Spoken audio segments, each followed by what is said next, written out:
Seas Ministries.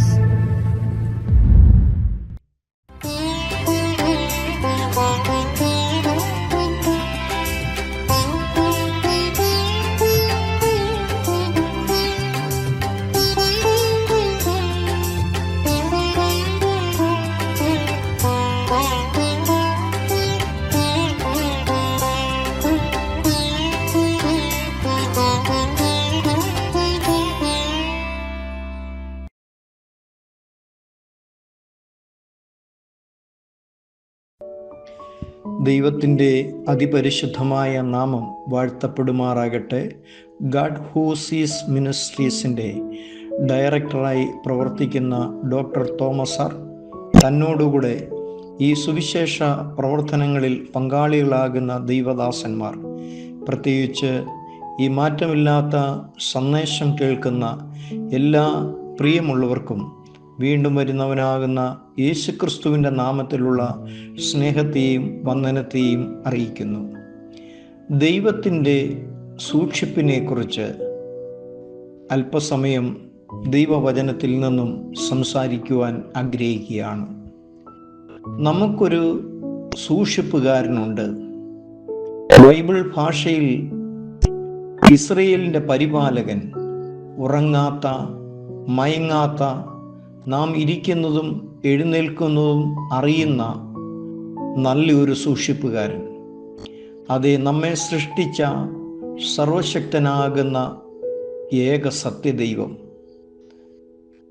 ആ പരിപാലകൻ നമ്മുടെ കാൽ വഴുതി പോകുവാൻ സമ്മതിക്കാത്തവനാണ്. പകൽ സൂര്യനെയും രാത്രി ചന്ദ്രനെങ്കിലും ബാധിക്കാതെ ഒരു ദോഷവും തട്ടാതെ വണ്ണം നമ്മെ പരിപാലിക്കുന്ന നല്ല പരിപാലകനായ ഒരു സൂക്ഷിപ്പുകാരൻ, സർവശക്തനാകുന്ന ഏക ദൈവം നമുക്കുണ്ട് എന്നതിനെ ഓർത്തുകൊണ്ട് ആ ദൈവത്തിന് മഹത്വം കൊടുക്കുവാൻ ദൈവം നമ്മെ ഇടയാക്കി തീർക്കട്ടെ. ഇന്നത്തെ വചന ചിന്തയ്ക്ക് ആധാരമായി യെശയ്യാ പ്രവാചകന്റെ പുസ്തകം 27-ാം അധ്യായം 3-ാം വാക്യം. ആ തിരുവെഴുത്ത് ഇങ്ങനെ വായിക്കുന്നു: യഹോവയാകുന്ന ഞാൻ അതിനെ സൂക്ഷിക്കും, ക്ഷണം പ്രതി ഞാൻ അതിനെ നനയ്ക്കും, ആരും അതിനെ തൊടാതിരിക്കേണ്ടതിന് ഞാൻ അതിനെ രാവും പകലും സൂക്ഷിക്കും. വളരെ അനുഗ്രഹീതമായിരിക്കുന്ന ദൈവവചനം ദൈവത്തിൻ്റെ സൂക്ഷിപ്പിനെ, തൻ്റെ സൃഷ്ടിയോടുള്ള ദൈവത്തിൻ്റെ കരുതലിനെ ഇവിടെ വെളിപ്പെടുത്തുകയാണ് ചെയ്യുന്നത്. യഹോവയാകുന്ന ഞാൻ അതിനെ സൂക്ഷിക്കും. ദൈവം സൂക്ഷിച്ചാൽ, ദൈവം അനുവദിക്കാതെ ആർക്കും ഒന്നിനും, പ്രത്യേകാൽ ഒരു പൈശാചി ശക്തിക്കും നമ്മെ തൊടുവാൻ കഴിയുകയില്ല. ഒരു ദൈവ ആശ്രയത്തിൽ ജീവിക്കുന്ന ഒരു ദൈവ മകൻ, ഒരു മകളുടെ ജീവിതത്തിൽ എത്രയോ ആനന്ദകരമാണ്, എത്രയോ ധൈര്യമുള്ളതാണ്.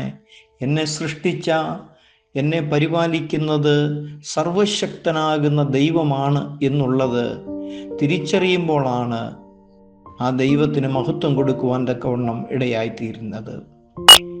ഇയ്യോബ് എന്ന് പറയുന്ന നീതിമാനാകുന്ന മനുഷ്യനെ കുറിച്ച് വിശുദ്ധ ബൈബിൾ വെളിപ്പെടുത്തുന്നുണ്ട്. 1-ാം അധ്യായം 10-ാം വാക്യത്തിൽ സാത്താൻ ദൈവത്തോട് പറയുകയാണ്: നീ അവനും അവൻ്റെ വീടിനു അവനുള്ള സകലത്തിനും ചുറ്റും വേലി കെട്ടിയിട്ടില്ലയോ? ഇയ്യോബിനെ കുറിച്ച് സാത്താനോട് ദൈവം ചോദിക്കുമ്പോൾ അവനെ നശിപ്പിക്കുവാൻ സാധിക്കത്തില്ല. കാരണം സർവശക്തനാകുന്ന ദൈവമേ, നീ അവന് ചുറ്റും അവനുള്ളതിനെല്ലാം വേലി കെട്ടിയിട്ടിരിക്കല്ലയോ? എന്തുകൊണ്ടാണ് ദൈവം സൂക്ഷിക്കുന്നത്? ഇയ്യോബിനെ എന്തുകൊണ്ടാണ് ദൈവം സൂക്ഷിച്ചത്? ഇയ്യോബിനുള്ളതിനെ എന്തുകൊണ്ടാണ് ദൈവം സൂക്ഷിച്ചത്? ദൈവഭക്തിയിൽ ജീവിച്ചതുകൊണ്ടാണ്, ദൈവാശ്രയത്തിൽ ജീവിച്ചതുകൊണ്ടാണ്. അവിടെ ദൈവം തൻ്റെ ദൂതന്മാരെ അയക്കുവാനിടയായിത്തീരും. ദൈവത്തിൻ്റെ ദൂതന്മാർ അശുദ്ധിയുള്ളിടത്ത് അവർക്ക് ചെല്ലുവാൻ കഴിയത്തില്ല. ദൈവത്തിൻ്റെ ദൂതന്മാർക്ക് ദൈവാശ്രയത്തിൽ ജീവിക്കുന്നവരുടെ ജീവിതത്തിലും വിശുദ്ധിയുള്ളിടത്തും മാത്രമേ ദൈവത്തിൻ്റെ ദൂതന്മാർക്ക് കടന്നു ചെല്ലുവാൻ സാധിക്കത്തുള്ളൂ. അങ്ങനെയുള്ളിടത്ത് ദൈവത്തിൻ്റെ ദൂതന്മാരെ ദൈവം പറഞ്ഞു വിടുവാനിടയായിത്തീരുന്നു. സങ്കീർത്തന പുസ്തകത്തിൽ ഇങ്ങനെ വായിക്കുന്നു: യഹോവയുടെ ദൂതന്മാർ തൻ്റെ ഭക്തന്മാരുടെ ചുറ്റും പാളയമിറങ്ങി അവരെ വിടിവിക്കുന്നു എന്ന്. എത്രയ്ക്കും അനുഗ്രഹീതമായ ആ ദൈവവചനമാണ്.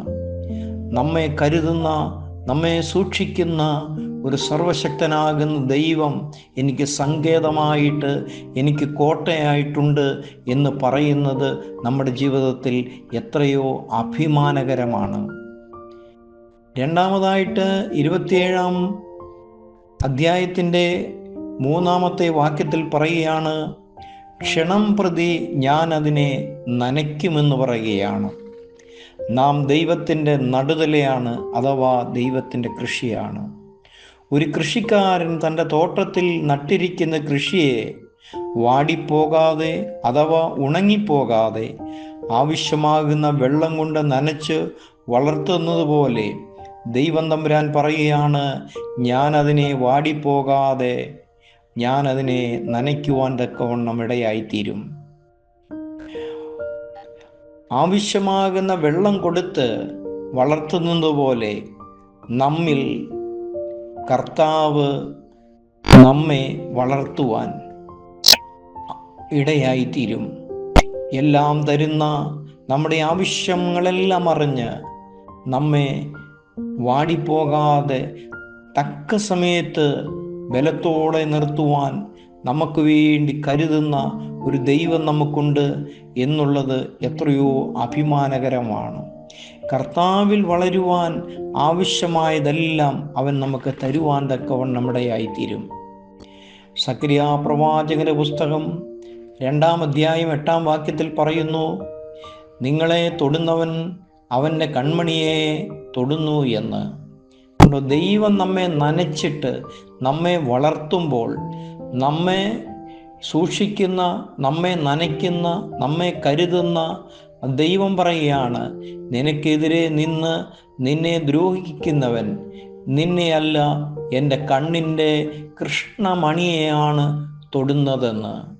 എന്നെ കേൾക്കുന്ന പ്രിയമുള്ള സ്നേഹിത, മാതാവേ, പിതാവേ, തിരിച്ചറിയുക, ദൈവത്തിലാണ് നിങ്ങൾ ആശ്രയിക്കുന്നതെങ്കിൽ നിങ്ങളെ സൂക്ഷിക്കുന്ന, നിങ്ങളെ നനച്ച് വാടിപ്പോകാതെ ഉണങ്ങിപ്പോകാതെ നിലനിർത്തുന്ന ദൈവത്തിന് നിങ്ങളെ കരുതുമ്പോൾ ശത്രുവിന് നിങ്ങളെ തൊടുവാനായിട്ട് കഴിയത്തില്ല. തമ്പുരാൻ കർത്താവ് പറയുകയാണ്: നിങ്ങളെ തൊടുന്നവൻ, ദ്രോഹിക്കുന്നവൻ നിങ്ങളെ സൃഷ്ടിച്ച സർവശക്തനായിരിക്കുന്ന ദൈവത്തിൻ്റെ കണ്ണിൻ്റെ കൃഷ്ണമണിയെയാണ് തൊടുന്നതെന്ന്. ഒരു മനുഷ്യൻ്റെ കൃഷ്ണമണിയെ തൊടുവാൻ ആരെങ്കിലും സമ്മതിക്കുമോ? നാം സ്നേഹിക്കുന്ന, നമ്മെ സ്നേഹിക്കുന്ന വ്യക്തി ആയിരുന്നാലും നമ്മുടെ ശരീരത്ത് എവിടെ തൊടുവാൻ നാം അനുവാദം കൊടുത്താലും നമ്മുടെ കണ്ണിൻ്റെ കൃഷ്ണമണിയെ തൊടുവാൻ നാം സമ്മതിക്കത്തില്ല. നാം പോലും അറിയാതെ നമ്മുടെ കണ്ണതിനെ വിലക്കുവാനിടയായിത്തീരും. അത്രയ്ക്കും സുരക്ഷിതമാണ് കണ്ണിൻ്റെ കൃഷ്ണമണി എന്ന് പറയുന്നത്. എങ്കിൽ കർത്താവ് പറയുന്നു: നിനക്ക് ദോഷം ചെയ്യുന്നവൻ സൃഷ്ടിതാവിൻ്റെ കൺമണിയെയാണ് തൊടുന്നത്, കണ്ണിൻ്റെ കൃഷ്ണമണിയെയാണ് തൊടുന്നത്, കുത്തുന്നതെന്നാണ് പറയുന്നത്. ദൈവത്തിൻ്റെ കരുതൽ എത്രയ്ക്കും അതിശയകരമാണ്. അത് അനുഭവിക്കുവാൻ ഭാഗ്യം ലഭിക്കുന്നവർ, എന്നെ കരുതുന്ന, എന്നെ സൂക്ഷിക്കുന്ന, എന്നെ നനയ്ക്കുന്ന, എന്നെ വളർത്തുന്ന ഒരു ദൈവം എനിക്കുണ്ട് എന്നുള്ള ആ ചിന്ത നമ്മുടെ ജീവിതത്തിൽ ഏറ്റവും അർത്ഥപൂർണമായി തീരുവാൻ തക്കവണ്ണം ഇടയായിത്തീരട്ടെ. 27-ാം യെശയ്യാ പ്രവാചകന്റെ പുസ്തകം 27-ാം അധ്യായം 3-ാം വാക്യത്തിൽ വീണ്ടും പറയുകയാണ്: ഞാനതിനെ രാവും പകലും സൂക്ഷിക്കുവാനായിട്ടിടയായിത്തീരും. ഞാനതിനെ രാത്രിയെന്നോ പകലെന്നോ വ്യത്യാസമില്ലാതെ എൻ്റെ നടുതലയെ, എൻ്റെ കൃഷിയെ, എൻ്റെ ജനത്തെ, എനിക്കുള്ളതിനെ ഞാൻ സൂക്ഷിക്കുവാനായിട്ടിടയായിത്തീരും. സക്കരിയ പ്രവാചകന്റെ പുസ്തകം 2-ാം അധ്യായം 5-ാമത്തെ വാക്യത്തിൽ പറയുന്നു, ഞാൻ അതിന് ചുറ്റും തീമതിലായിരിക്കുമെന്ന്. എത്രയ്ക്കും അഭിമാനകരമായിരിക്കുന്ന, എത്രയ്ക്കും സന്തോഷകരമായിരിക്കുന്ന ദൈവവചനമാണ്. ദൈവത്തിൽ ആശ്രയിക്കുന്ന ഒരു വ്യക്തിക്ക് ചുറ്റും ദൈവം തമ്പുരാൻ പ്രവാചകനാകുന്ന സക്കരിയാവിൽ കൂടെ വെളിപ്പെടുത്തുകയാണ്, ഞാൻ അതിന് ചുറ്റും തീമതിലായിരിക്കും, ഞാൻ അതിൻ്റെ നടുവിൽ മഹത്വമായിരിക്കുമെന്നാണ് ഇവിടെ പറയുവാനായിട്ടിടയായിത്തീരുന്നത്. ദാനിയേൽ പ്രവാചകന്റെ പുസ്തകം 5-ാം അധ്യായത്തിൽ ശദ്രക്ക്, മേശക്ക്, അബേദ്നെഗോ എന്ന് പറയുന്ന 4 എബ്രായ പുരുഷന്മാരെ രാജാവിൻ്റെ വിഗ്രഹത്തിൻ്റെ മുന്നിൽ കുമ്പിടാത്തത് മൂലം വലിയ തീച്ചൂളയിലേക്ക് അവരുടെ വസ്ത്രത്തോടുകൂടി അവരെ വലിച്ചെറിയുന്നത് നമുക്ക് കാണുവാനായിട്ട് സാധിക്കുന്നുണ്ട്. എന്നാൽ രാജാവ് നോക്കിയിരിക്കുമ്പോൾ തീയുടെ ശക്തി 7 ഇരട്ടി വർദ്ധിപ്പിച്ചു. അപ്പോൾ രാജാവ് നോക്കുമ്പോൾ 3 പുരുഷന്മാരെ, ശദ്രക്കിനെയും മേശക്കിനെയും അബേദ്നെഗോവിനെയും തീയിലിട്ടെങ്കിൽ 25-ാം വാക്യത്തിൽ വായിക്കുകയാണ്, 4 പുരുഷന്മാർ കെട്ടഴിഞ്ഞ് തീയിൽ നടക്കുന്നത് ഞാൻ കാണുന്നു, അവർക്കൊരു കേടും തട്ടിയിട്ടില്ല. 4-മത്തവൻ്റെ രൂപം ദൈവപുത്രൻ്റെ ഇതിനോട് ഒത്തിരിക്കുന്നു എന്നാണ് രാജാവ് അവിടെ പറയുന്നത്. എന്നെ കേൾക്കുന്ന പ്രിയമുള്ള സ്നേഹിത, പ്രിയമുള്ള മാതാവേ, പിതാവേ, പ്രിയമുള്ള സഹോദരി, നാം ചിന്തിക്കുക, നിനക്കാരുമില്ല എന്നും ആരും കരുതുവാനില്ലെന്നും എനിക്കൊരു സംരക്ഷണമില്ലെന്നും ഞാൻ അനാഥയാണെന്നും എന്നെ കരുതുവാൻ ആരുമില്ലെന്നും പറയുമ്പോൾ ദൈവത്തിൽ ആശ്രയിക്കുന്നതാണ് നീയെങ്കിൽ നിനക്ക് ചുറ്റും തീമതിലായി ഇറങ്ങി വരുന്ന ഒരു ദൈവമുണ്ട്. മാത്രമല്ല, തീമതിലായി ഇറങ്ങി വന്നിട്ട് ഞാൻ അതിൻ്റെ നടുവിൽ മഹത്വമായിട്ടിരിക്കുമെന്നാണ് പറയുന്നത്. ആ തീച്ചൂളയുടെ നടുവിൽ മഹത്വമായിട്ട് വിടിവിക്കുന്ന ഒരു ദൈവമുണ്ട്. തീച്ചൂളയിൽ ഇറങ്ങി വന്ന് ആ തീയുടെ ശക്തിയെ കെടുത്തുന്ന, തീയിൽ വെളിപ്പെട്ട, ആർക്കും കാണുവാൻ കഴിയാത്ത ആ സർവശക്തനായിരിക്കുന്ന ദൈവം തന്നിൽ ആശ്രയിക്കുന്നവരുടെ ജീവിതത്തിൽ തീമതിലായിട്ടിരിക്കുവാനായിട്ടിടയായിത്തീരും. എന്നാൽ ദൈവത്തിൽ ആശ്രയിക്കുന്ന വ്യക്തിയുടെ ജീവിതത്തിൽ പ്രയാസങ്ങൾ കടന്നു വരത്തില്ലെന്നല്ല, തീച്ചൂളയുടെ അനുഭവങ്ങൾ കടന്നു വരുമ്പോൾ, സിംഹക്കുഴിയുടെ അവസ്ഥ ദാനിയേലിൻ്റെ ജീവിതത്തിൽ ഉണ്ടായപ്പോൾ, പൊട്ടക്കിണറിൻ്റെ അവസ്ഥ ജോസഫിൻ്റെ ജീവിതത്തിൽ ഉണ്ടായപ്പോൾ, പത്മോസിൽ ഏകാന്തമായിട്ട് നാടുകടത്തപ്പെട്ട യോഹന്നാൻ അവിടെ ആ അനുഭവം ഉണ്ടായപ്പോൾ, ആ പ്രതികൂലത്തിൻ്റെ എല്ലാം നടുവിൽ നമ്മെ സൂക്ഷിക്കുന്ന ദൈവം അവരുടെ ജീവിതത്തിൽ ഇടപെട്ടത് നമുക്ക് കാണുവാനായിട്ട് സാധിക്കും. നമ്മുടെ പ്രതികൂലത്തോടുകൂടെ, നമ്മുടെ പ്രശ്നത്തോടുകൂടെ കൂടെ നടക്കുന്ന ഒരു ദൈവം നമുക്കുണ്ട്. അതുകൊണ്ട് എല്ലാ സാഹചര്യങ്ങളിൽ നിന്നും ദൈവം വിടുവിച്ചിട്ടുണ്ടോ എന്നുള്ള ചോദ്യത്തിന് ഇവിടെ ഉണ്ട് എന്ന് പറയുവാൻ കഴിയത്തില്ല. എന്നാൽ അതിൻ്റെ നടുവിൽ മഹത്വത്തിൽ പിന്നത്തേതിൽ നമ്മെ കാണുവാനായിട്ടിടയായിത്തീരും. സിംഹക്കുഴിയിൽ എറിയപ്പെട്ടവരുണ്ട്, എന്നാൽ പിന്നത്തേതിൽ അവരുടെ നടുവിൽ തീമതിലായി അതിൻ്റെ നടുവിൽ വെളിപ്പെട്ടവൻ അവർക്ക് മഹത്വമായി പിന്നത്തേതിൽ വെളിപ്പെടുവാനിടയായിത്തീരും. അതേ കല്ലെറിഞ്ഞ് സ്തെഫാനോസിനെ കൊല്ലുമ്പോൾ സ്തെഫാനോസ് നോക്കുമ്പോൾ സ്വർഗം തുറന്നിരിക്കുന്നതും പിതാവിൻ്റെ വലത്ത് ഭാഗത്ത് പുത്രൻ എഴുന്നേറ്റ് നിൽക്കുന്നതും കാണുവാനിടയിൽ, ഇവിടെ കല്ലേറ് കൊള്ളുമ്പോൾ മഹത്വത്തിൽ അതിൻ്റെ നടുവിൽ കർത്താവിനെ കാണുവാനിടയായിത്തീരുന്നു. അതുകൊണ്ട് തന്നെ കേൾക്കുന്ന പ്രിയമുള്ള സ്നേഹിത, ഈ വചനം നമ്മുടെ ജീവിതത്തിൽ ആശ്വാസമായി തീരട്ടെ. ആ വചനം ഇങ്ങനെ പറയുന്നു, യഹോവയാകുന്ന ഞാൻ അതിനെ സൂക്ഷിക്കും, ക്ഷണം പ്രതി ഞാൻ അതിനെ നനയ്ക്കും, ആരും അതിനെ തൊടാതിരിക്കേണ്ടതിന് ഞാൻ അതിന് രാവും പകലും സൂക്ഷിക്കും. സക്കരിയ പ്രവാചകൻ പറയുന്നു, ഞാൻ അതിന് ചുറ്റും തീമതിലായി ഇരിക്കും, ഞാൻ എൻ്റെ നടുവിൽ മഹത്വമായിരിക്കും. അതെ, ഈ വചനം നമ്മുടെ ജീവിതത്തിൽ ആശ്വാസമായി തീരട്ടെ. നമുക്കൊരു സംരക്ഷകനുണ്ട്, ഒരു സൂക്ഷിപ്പുകാരനുണ്ട് എന്നുള്ള ബോധ്യത്തോടെ ജീവിക്കുവാൻ പരിശുദ്ധാത്മാവ് നമ്മെ സഹായിക്കട്ടെ. ഈ വചനങ്ങൾ കൊണ്ട് ദൈവം നമ്മെ അനുഗ്രഹിക്കുവാൻ തക്കവണ്ണം ഇടയായിത്തീരട്ടെ.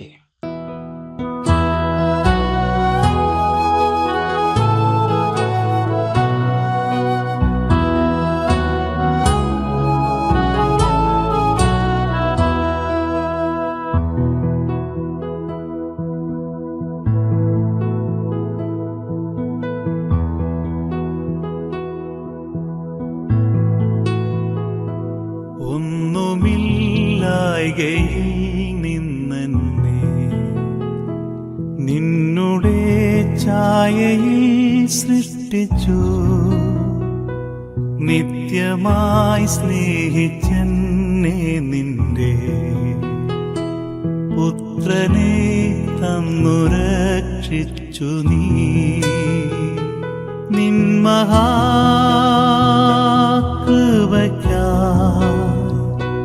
നിന്നെ ഞാൻ സ്തുതിച്ചിടുമെന്നും.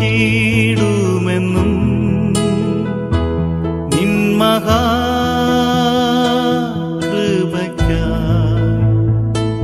നിന്നെ ഞാൻ സ്തുതിച്ചിടുമെന്നും.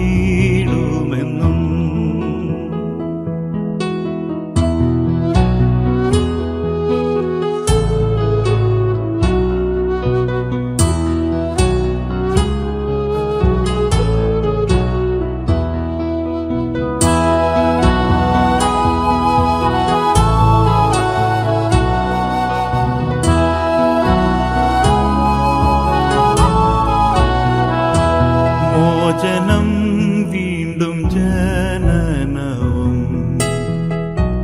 നീചപാപിയന്മേൽ വസിപ്പാൻ നിന്നാത്മാവിന്റെ ദാനവും നീ തന്നു. സ്വർഗാനുഗ്രഹങ്ങളും നിൻ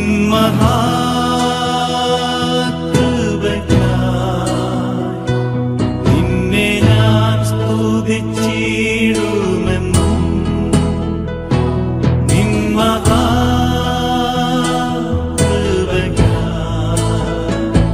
നിന്നെ ഞാൻ സ്തുതിച്ചിടുമെന്നും.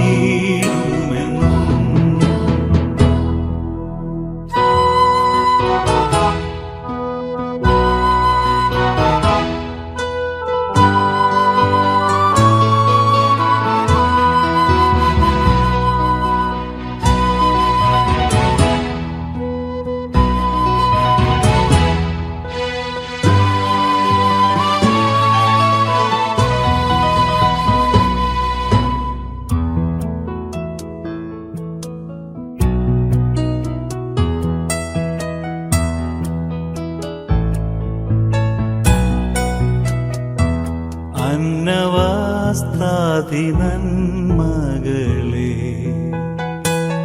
എണ്ണമില്ലാതെന്മേൽ ചൊരിഞ്ഞു. തിന്മകൾ സർവത്തിൽ നിന്നെന്നെ കൺമണി പോലെ കാക്കുന്നു നീ. നിൻ